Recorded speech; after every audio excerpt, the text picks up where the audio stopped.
As Muslims the world over prepare to celebrate the Eid al-Kabir in few hours, the unique story of Prophet Ibrahim and his son Ismail underscores the tenet of sacrifice and obedience to God, which has become the fulcrum of Islamic belief and as a basis for the celebration of Eid al-Kabir.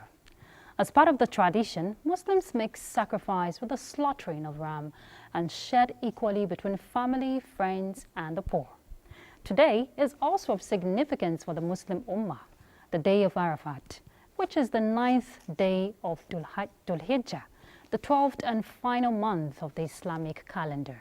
Now, beyond the celebration, in the spirit of oneness and peaceful coexistence, the Muslim community are encouraged to imbibe the lessons of the sacrifice as part of the virtue in building a better nation.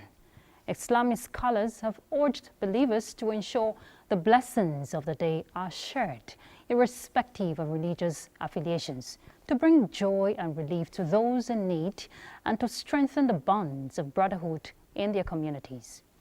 So what are the expectations of Muslim faithful during and after the Eid al-Kabir celebration, especially looking at the significance of peaceful coexistence, sustaining mutually beneficial relationships, and entrenching unity in diversity? Tonight, on Weekend File, our focus is on Eid al-Kabir, imbibing lessons of harmony and tolerance, and our guest is Ustaz Abdul Jalil Kelani, Deputy Chief Imam and Warul Hudda, League of Nigerian Mosque, Abuja. Thank you for joining us on Weekend File. I am Ruth Aguela. First, we'll begin with the news.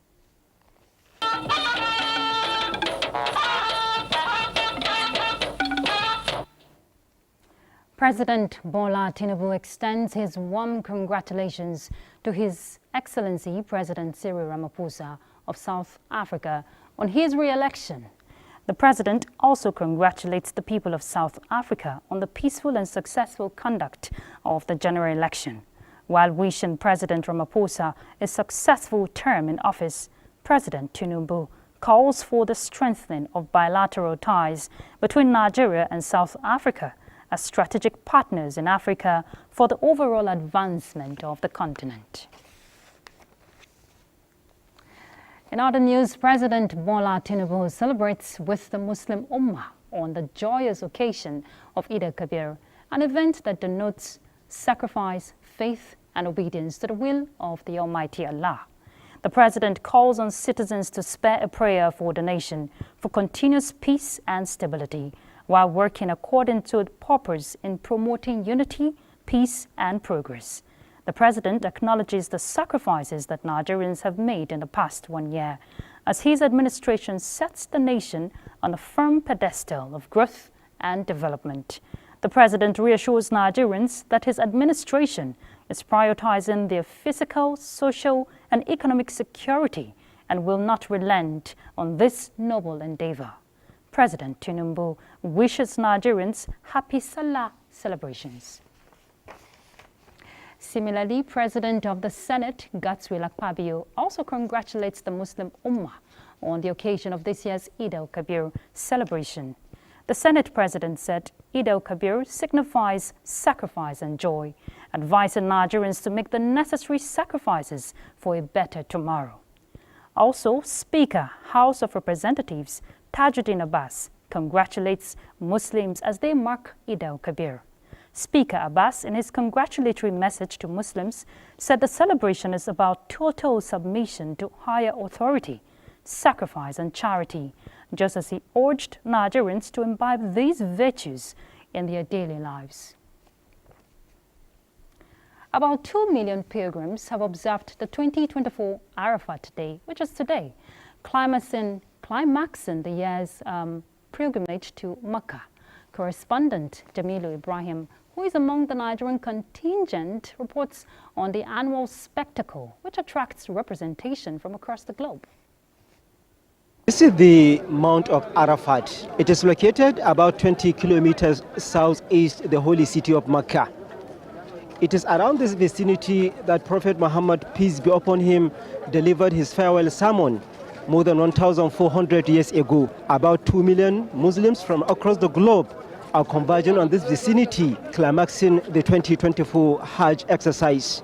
The pilgrims are trooping towards this site, and in fact, some of them are striving to climb the hill, despite the fact that it is not recommended in Islam. They defy the scorching heat, which now reaches 48 degrees Celsius, to climb the hill.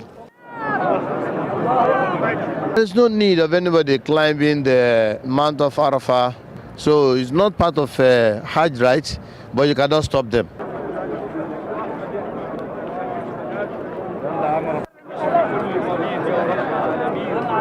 The pilgrims will be leaving the vicinity of Arafat to Muzdalifah, which is an open place between the road of Mina and that of Arafat. They will perform Maghrib and Isha prayers there, spend a night there, and later go back to Mina to perform the symbolic stoning of the devil.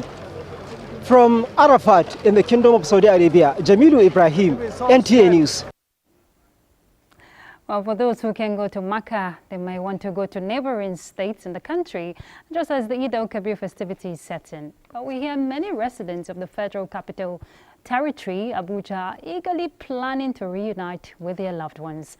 And for those traveling on the Abuja-Kaduna Rail corridor, the train station is already buzzing with unprecedented activity. Vivian Ezadife reports that travelers flock the station to take advantage of the train services because of its safety and affordability. Visual frenzy characterizing festive season was noticeable at the Idu train station. A visit to the station indicates that residents of Abuja are traveling to celebrate Eid al-Kabir with their loved ones. Although this is not without any challenges for passengers who were having difficulties logging into the website for their booking.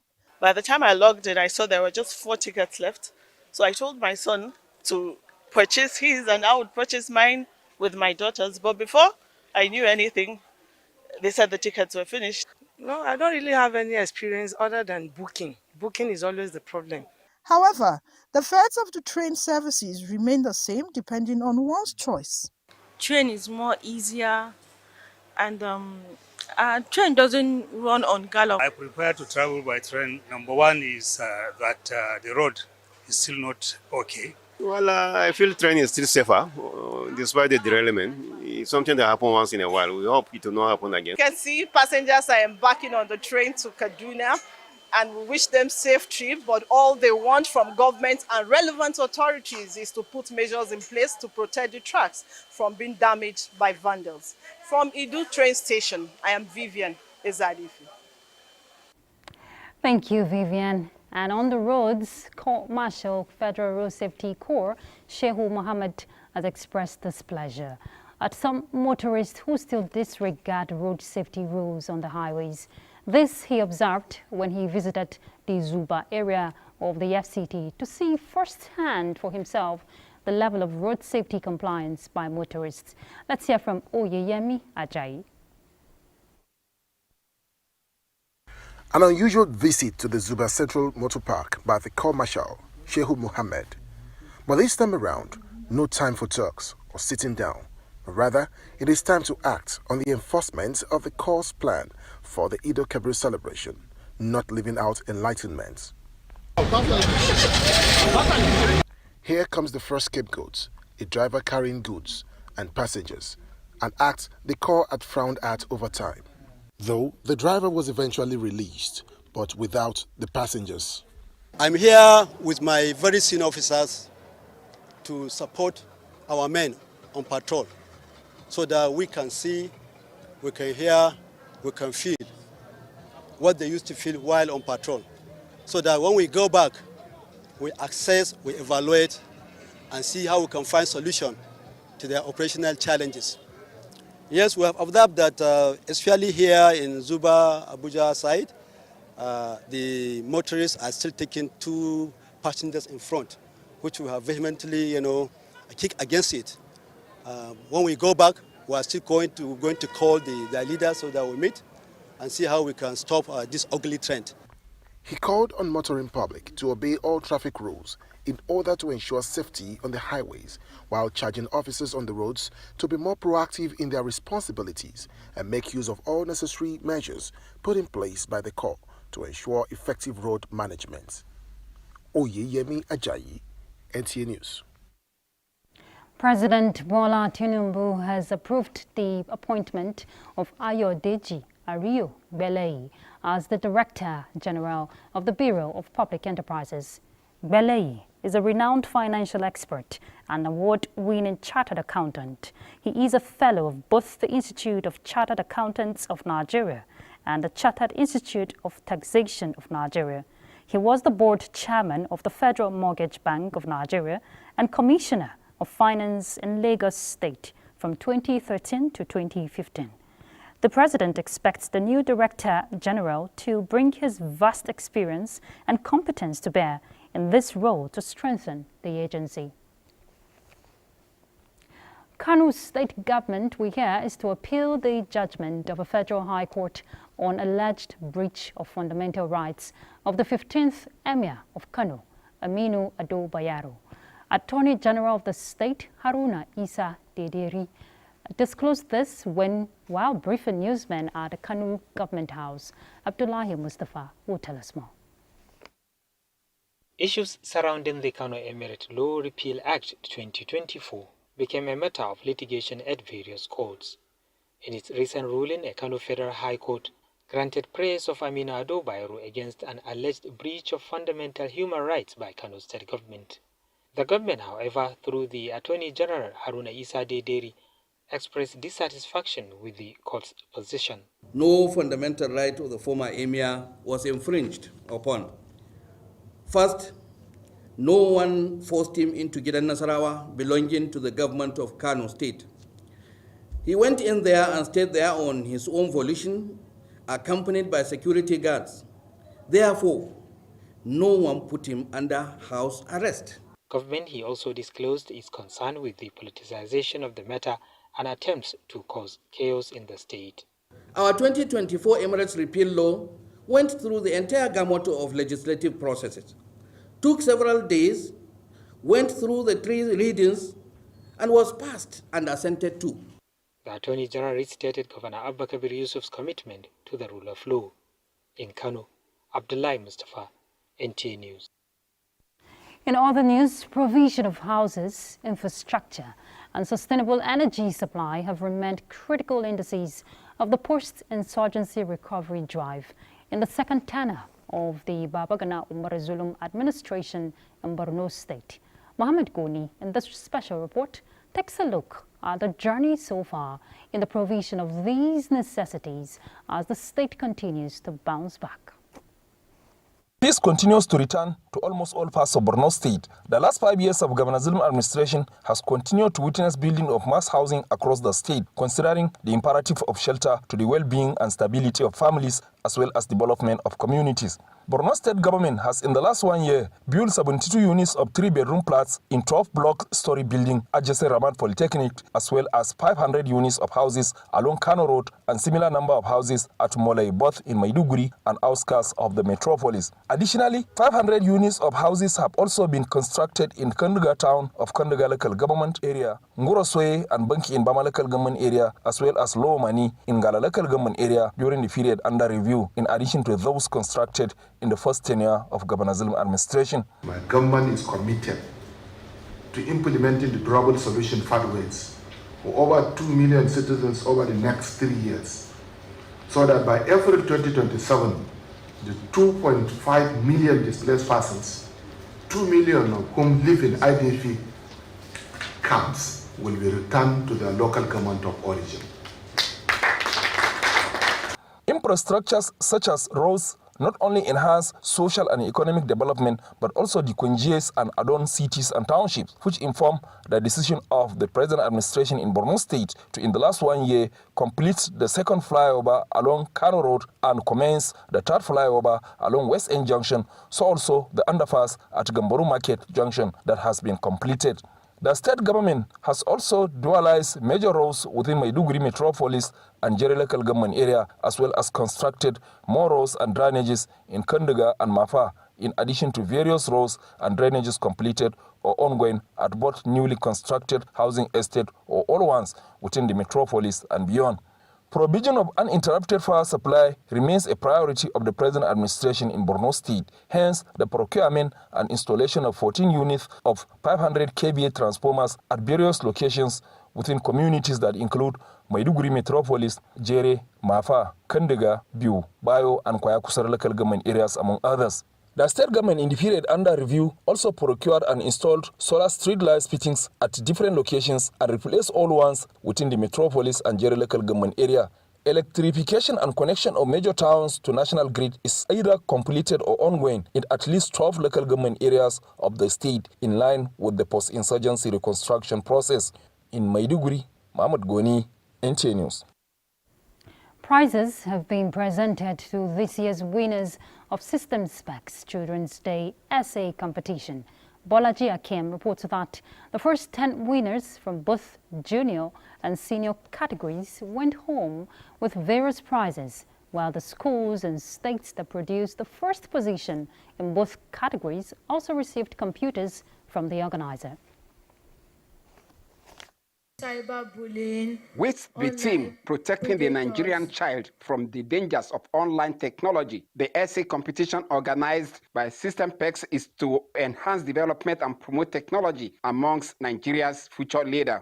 Expressing satisfaction with the essay competition since inception in 2020, Chairman of System Specs Group, Ernest Ndokwe, said the competition has produced students who have demonstrated excellence in the pursuit of information technology. We have taken the responsibility of providing every Nigerian child, irrespective of creed, culture, or constituency, an opportunity to be exposed to the amazing world of technology and its transformative attributes. Things are going. It's only those who are equipped with digital skills that will be able to excel in tomorrow's world.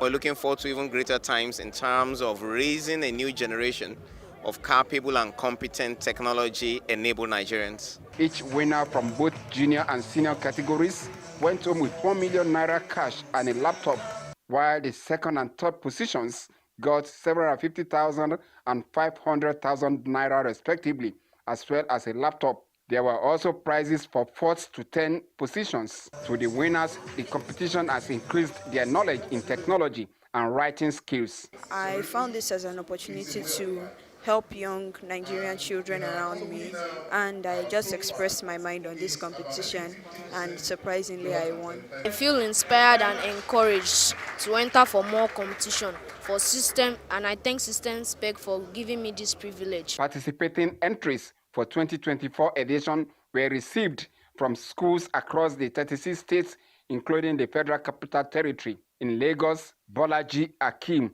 NTA News.